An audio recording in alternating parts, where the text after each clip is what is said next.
Olá pessoal, tudo bem? Meu nome é Vinícius Fonseca, eu sou sócio e CISO da Iteris e hoje eu estou aqui para apresentar para você sobre um tema muito próximo da minha realidade e que eu acredito que, se já não está próximo da realidade de vocês também, muito em breve estará. Os desafios e as tendências de IGA e cibersegurança. Eu tenho background técnico vindo da consultoria do atendimento a clientes, onde trabalhei com desenvolvimento de software e análise de dados. Depois, ajudei a montar e estruturar a oferta de produtos da Iteris, onde vocês podem imaginar, segurança tem um papel fundamental tanto no desenvolvimento quanto na prestação dos serviços. Quando a Iteris atingiu o momento e a maturidade para possuir uma área dedicada à segurança da informação, eu fui convidado a ser o CISO da empresa. Também faço parte do Comitê de Segurança Corporativa da Iteris, onde estou envolvido com diversas frentes como produção de políticas, adequação em compliance e gestão de riscos, o que me coloca numa posição de fato muito interessante para falar sobre esse tema. Então, começando do princípio, que é como deve ser. O que é IGA, ou Identity Governance and Administration? É difícil sumarizar em um único slide, porque é um assunto muito abrangente, mas podemos dizer, de forma simplificada, que é uma maneira de controlar e monitorar o ciclo de vida de acessos de cada usuário da nossa organização, considerando os riscos de segurança e de compliance. É claro que, para realizar esse monitoramento, precisaremos de ferramentas especializadas e automatizadas que possibilitem essa operação. Realizar este controle e monitoramento de forma manual é até possível para empresas muito pequenas, mas com o aumento geométrico do cruzamento de usuários, com as possibilidades de acesso e da complexidade no que diz respeito à operação e à segurança da informação, torna-se uma tarefa extremamente trabalhosa, demandando investimento e uma equipe muito grandes, e o pior, suscetível a erros humanos, aumentando o risco da operação. E percebam que a complexidade não termina aqui, porque não estamos sequer considerando as particularidades de cada recurso e de cada tipo de acesso. Perfis, papéis, grupos de segurança, administradores, colaboradores, usuários, com cada sistema podendo possuir o seu próprio armazenamento de credenciais ou conectado a um diretório de usuários externos. A matriz das possibilidades do que precisa ser controlado e monitorado é um universo continuamente em expansão, tornando inevitável a utilização de ferramentas e processos para auxiliar na governança desses recursos. É aí, nesse contexto, que a segurança da informação começa a sua profunda relação com a gestão de identidades, porque, ao mesmo tempo em que uma empresa sem governança e sem processos é um risco real e imediato, a segurança da informação pode e deve participar da implantação dessas políticas e desses processos de gestão de identidades, formando essa relação simbiótica entre ambos. Chegamos então ao cenário onde o IGA se mostra fundamental para uma empresa moderna e segura. Eu não sou muito fã de slides com números gigantescos e sem muito contexto, mas convido todos vocês a fazer essa pesquisa sobre a ocorrência de incidentes de segurança relacionados à falta de gestão de identidades ou mesmo falhas na implementação de conceitos como Zero Trust. Zero Trust, para quem não se lembra, é aquele conceito que, na prática, postula que um usuário não deve possuir mais acessos ou direitos do que ele estritamente necessário para a realização do seu trabalho. Posso garantir que, após essa pesquisa, o que vocês vão encontrar será um aumento significativo nas tentativas de ataque através de engenharia social, como o phishing, que, depois de servidores expostos na internet, aqueles com o protocolo RDP aberto, tem sido o principal carro-chefe das invasões nos últimos anos. Essa complexidade, como mencionamos anteriormente, não se restringe somente à gestão de identidades em um único repositório, mas em uma gama cada vez maior de repositórios que podem estar sincronizados entre si ou não. O que percebemos, tanto nos nossos clientes quanto internamente na Iteris, é que estamos passando por um período de transição do modelo on-premises para o modelo nuvem. E, durante esse período, é normal que existam 2 ou mais repositórios de identidades que precisam ser gerenciados e controlados pela solução de IGA. Isso significa que a solução, seja humana ou tecnológica, precisa ser flexível e possuir visibilidade e acesso sobre todos esses repositórios. Não só isso, mas também conhecer uma série de linguagens e protocolos para administrar as credenciais ali armazenadas. É claro que, para ser realmente efetiva, uma solução de IGA deve se basear o máximo possível em automação e contar o mínimo possível com aprovações humanas. Isto porque, em todas as implantações de solução de IGA dos nossos clientes, as aprovações, quando excessivas, costumavam se tornar a famosa curva de Rio. Isto é, a solicitação da aprovação chega e nunca é aprovada. Existem diversas formas de realizar essas integrações com os repositórios de identidades, e a solução de IGA escolhida deve ser capaz de se comunicar com todos esses repositórios através dos protocolos suportados. Esses protocolos listados neste slide são só alguns dos que já utilizamos na nossa própria solução de IGA, que é o CAP Access Management. Inclusive, esta é a solução que adotamos dentro da própria Itris, realizando o famoso dogfooding do nosso próprio software. Então, voltando um pouco ao básico, acredito que já sejamos capazes de entender quais são os objetivos de uma solução de IDA. Vamos avaliar juntos as opções descritas nesse slide. O objetivo de IDA é automatizar e definir processos reproduzíveis como fundamentos para governar o ciclo de vida das identidades. O objetivo é tornar a vida do usuário mais difícil. O objetivo é auxiliar as empresas a definir, implantar, revisar e auditar políticas de IAM, mapeando os processos e padrões de IAM aos requerimentos de compliance da empresa e produzindo relatórios de conformidade. Ou o objetivo seria criar processos que permitam que as empresas monitorem e garantam que as identidades e os direitos de acesso estão corretos, bem gerenciados e protegidos. Bem, tirando a segunda opção, que esperamos que todos enxerguem se tratar de uma opção equivocada, todos os demais itens fazem muito sentido e fazem parte do objetivo de IDA. Quero destacar, no entanto, alguns aspectos mais importantes de cada opção. A automação dos processos reproduzíveis é algo extremamente importante. É ela quem vai tirar a maior carga de trabalho manual sobre as equipes de TI, compliance e segurança da informação. Se a sua empresa ainda não tem políticas de gestão de identidades, senha, uso aceitável, compartilhamento de dados pessoais e tantas outras políticas importantes, vale começar a correr dessa organização o quanto antes. E isso tudo deve respeitar os requerimentos de compliance para a sua empresa, considerando legislação, órgãos regulatórios e políticas internas. Também vale uma atenção para os relatórios apresentados à alta diretoria. Afinal de contas, não basta o trabalho ser bom e não ser visto. A alta diretoria precisa enxergar o valor que esse trabalho traz para a empresa. E isso também é base fundamental para os programas de compliance e segurança da informação, porque são programas que podem e provavelmente vão atingir profundamente a cultura já estabelecida na empresa. E claro, monitorar, gerenciar e proteger as identidades e os direitos de acesso, que é o principal foco de IDA. Isso também implica na automação de processos de admissão, desligamento, afastamento, que pode contar ou não com aquele bloqueio de acesso das contas naquele período, férias, movimentação e outros processos que devem ser sempre acompanhados do fluxo de gestão de identidades relativos àquela operação. Dica: contrate uma empresa especializada em compliance para auxiliar no mapeamento, na produção do material e, se necessário, até na venda do programa internamente para os líderes de cada área. Se precisarem de indicação, me envie e-mail no endereço que aparecerá no último slide desta apresentação. Esta é somente uma imagem conceitual, mostrando os aspectos mais importantes de IDA dentro da governança de IAM.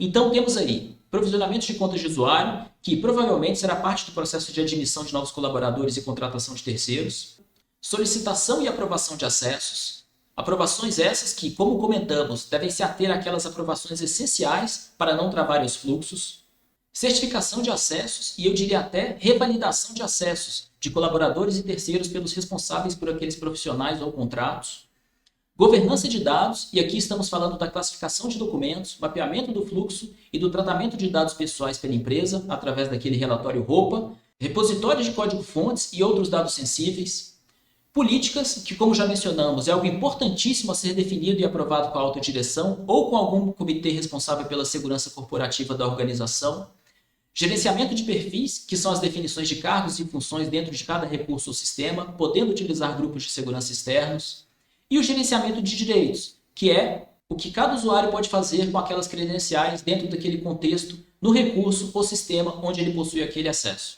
Tudo isso visando o quê? Visando a maturidade organizacional, que é um efeito direto dessa governança. E, novamente, eu preciso mencionar que nós temos sentido isso na pele aqui na Itris nos últimos anos. Como eu mencionei, eu tenho feito parte dos times de compliance e segurança organizacional da empresa, e a sensação que temos hoje é análoga àquele tempo onde andávamos de carro sem cinto de segurança. É essa a nossa percepção de como a Itris operava, muito diferente de como a Itris opera hoje. É claro que há muito trabalho a ser feito, demandando pessoas qualificadas e investimentos por parte da empresa, que também são dois recursos difíceis de se conseguir em muitas organizações. Mas é como falamos e destacamos novamente, o suporte da alta direção é fundamental para o sucesso de um programa de compliance que serve como um catalisador de tudo isso que nós estamos vendo nessa apresentação. Aqui cabe outra dica: não corra atrás do mundo perfeito logo de cara. Foque em uma área dentro da empresa que precisa ser melhorada e comecem por lá, com ações que realmente tenham impacto na forma prática de trabalho. Isso vai servir para testes, identificação de melhorias nesses novos processos e até propaganda para o resto da empresa. O mesmo vale para a implantação de uma solução de IDA. Comecem integrando um ou dois sistemas de repositório de identidade e depois expandam para os demais recursos da organização. Aqui eu proponho algumas questões para que vocês possam refletir sobre a maturidade organizacional da empresa de vocês, no que diz respeito à IDA. A sua empresa já está de olho no futuro, migrando aplicações legadas para a nuvem e, de preferência, no modelo SaaS? A solução de IDA de vocês está funcionando bem? Está valendo a pena? As contas dos terceiros estão controladas através dessa solução de IDA? A operação está segura? Existem processos e fluxos de trabalho implantados para os casos urgentes de desligamento de colaboradores, inativação e posterior remoção dessas contas? A ferramenta de IDA provê uma boa governança de contas de usuário para a organização? E se você olha para essa lista e sente um certo desespero interno, saiba que não está sozinho. Muitos dos nossos clientes já nos relataram verdadeiras histórias de terror sobre as soluções de IDA que eles possuíam. Às vezes, nem era um problema inerente da solução, mas uma dificuldade de utilização ou falta de configuração e integração com sistemas legados. E aí, quando chegamos falando de soluções SaaS e nuvem, os clientes não acreditam que uma solução com base nessa arquitetura possa funcionar e se integrar muito bem, mas a verdade é que se integra melhor e de forma mais segura do que muitas soluções on-premises. E isso é importante, porque o mundo já roda em SaaS hoje. E o motivo disso é claro. Além da esperada redução de custos, a segurança da informação é altamente beneficiada por este modelo. Existe a garantia da disponibilidade da informação, escalabilidade, de configuração de rede de firewall, de atualização de software e da manutenção de hardware e dos data centers. Tudo provido por empresas gigantescas que atendem aos mais altos padrões de compliance como ISO 27001, PCI e SOC. E aqui nem estamos considerando os benefícios para o trabalho remoto de uma infraestrutura baseada em nuvem, que é a nova realidade pós-pandemia. É claro que essa nova realidade, que praticamente não tem volta, aciona mais uma camada de complexidade no gerenciamento de identidades. Durante essa fase de transformação, metade dos sistemas legados estão on-premises e metade na nuvem. E com quais ferramentas podemos contar para facilitar todo esse gerenciamento? O primeiro passo é sempre testar. Testar, testar e testar, não tem milagre. Testar níveis de acesso, testar perfis, provisionamento e inativação ou exclusão de usuários. Testar quais operações aquele perfil pode, de fato, realizar naquele recurso ou sistema. E existem alguns frameworks gratuitos que podem nos auxiliar a planejar os escopos e os processos para estes testes. Reparem que, quando eu digo gratuitos, são gratuitos no sentido de estarem disponíveis gratuitamente, mas há sempre um investimento humano para realizar aquele trabalho. É como dizem, algumas coisas só são gratuitas se o seu tempo não vale nada, mas nesse caso, vale o investimento nesses materiais, porque são muito bons. Então temos o Web Security Testing Guide da OWASP, que a partir do item 4.3 fala sobre testes em gestão de identidades. Temos os controls do CIS, o Center for Internet Security, que também aborda alguns modelos para testes no item 16. E também temos material sobre gerenciamento de identidades da CSA, a Cloud Security Alliance, também interessando esse assunto no item 2.4. Se você trabalha na área ou tem interesse sobre segurança da informação, eu recomendo fortemente a leitura desse material. E não só desses itens sobre testes de gestão de identidades, mas do material completo. É muito rico e certamente ampliará o seu horizonte em relação às possíveis vulnerabilidades existentes na sua empresa. Além disso, é claro, definir e aprovar as políticas relacionadas à segurança da informação, que servirão de base para qualquer implantação de IDA, não esquecendo de adotar o MFA sempre que isto for uma opção, o que, infelizmente, ainda não é o caso para todas as opções, mas chegaremos lá.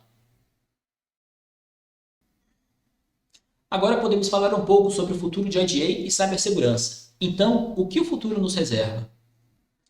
Acredito que a engenharia social, como principal porta de entrada para atacantes dos sistemas corporativos, continuará crescendo, porque, à medida em que a tecnologia vai dificultando os ataques através de vulnerabilidades e força bruta, os atacantes vão se beneficiando cada vez mais do despreparo e da ingenuidade dos nossos usuários. E aqui estamos falando de phishing, de bombardeio de solicitações de aprovações de MFA, de ligações se passando pela área de TI da empresa e de ataques similares. Nunca foi tão importante investir não só em ferramentas de governança e segurança, mas também no treinamento dos usuários em segurança da informação e higiene digital. Isso quando estamos assumindo que os usuários são as vítimas, e aqui eu preciso mencionar algo que eu nem gosto de comentar, que é para não ficar dando ideias. Mas infelizmente tem havido também um aumento naqueles casos onde o usuário é cúmplice dos criminosos, o que é conhecido como RAS, ou Ransomware as a Service. Nesta modalidade de ataque, a entrada do grupo de ransomware na rede da empresa é facilitada por um colaborador que, em troca, recebe o percentual do montante que os criminosos conseguiriam extorquir da empresa. Percebam como a implementação do Zero Trust e o gerenciamento de identidades nunca foram tão críticos para a empresa, que agora precisa se proteger, inclusive, de uma potencial invasão assistida. E, novamente, como mencionamos, o modelo SaaS continuará se tornando o novo normal, pelos inúmeros benefícios que ele traz às áreas de compliance e segurança da informação. Adotar mecanismos de MFA ou 2FA nos recursos e sistemas das nossas empresas já pode ser considerado algo básico. E, é claro, já está sob ataque, mas ainda é infinitamente melhor e mais seguro do que utilizar um único fator de autenticação como a senha. As empresas já devem começar a procurar ferramentas compatíveis com o protocolo FIDO2 e com a adoção de conceitos passwordless. E o que é isso? Nada mais é do que o MFA, que é baseado em 2 ou mais desses 4 fundamentos, algo que sabemos, algo que temos, algo que somos e, mais recentemente, onde estamos, só que ignorando algo que sabemos, que no caso é a nossa senha. Então ainda é uma autenticação baseada em 2 ou mais fatores, mas esses 2 fatores serão, por exemplo, algo que temos e algo que somos, ou algo que somos e onde estamos, ou algo que temos e onde estamos, ou esses 3. Outra coisa que nós temos sentido na pele aqui na ITRIS é a mudança de postura do mercado em relação à compliance e segurança da informação. Temos respondido cada vez mais questionários de due diligence de terceiros, aquele famoso QDD, com questões sobre o nosso estado atual de conformidade, nosso código de ética, nossas políticas internas e nossa segurança da informação. Felizmente, fizemos um trabalho muito forte nos últimos 2 anos e estamos atendendo a todos esses questionamentos em altíssimo nível. Essa é uma mudança que está muito evidente para quem presta serviços. Por fim, as ferramentas de IGA e IAM. Praticamente, eu diria que nenhuma empresa com mais de 100 colaboradores hoje pode se dar ao luxo de não possuir uma ferramenta de IGA na sua solução de IAM. É algo fundamental para a segurança corporativa e conformidade da empresa. Me sinto muito mais orgulhoso hoje de ter participado do desenvolvimento da ferramenta de IGA da ITRIS, o CAP Access Management, do que quando eu estava realmente envolvido no desenvolvimento do produto, porque naquela época isso tudo ainda era uma aposta, mas hoje eu tenho a visão e a certeza de que ela é mais relevante e necessária do que nunca. Espero que vocês tenham gostado da apresentação. Me coloco à disposição para responder dúvidas através deste e-mail aí do slide. E como mencionei, se precisarem de indicação de consultorias especializadas em compliance, entrem em contato comigo através deste mesmo e-mail. Ficarei feliz em indicar quem nos ajudou no nosso processo de compliance. Um grande abraço e até a próxima.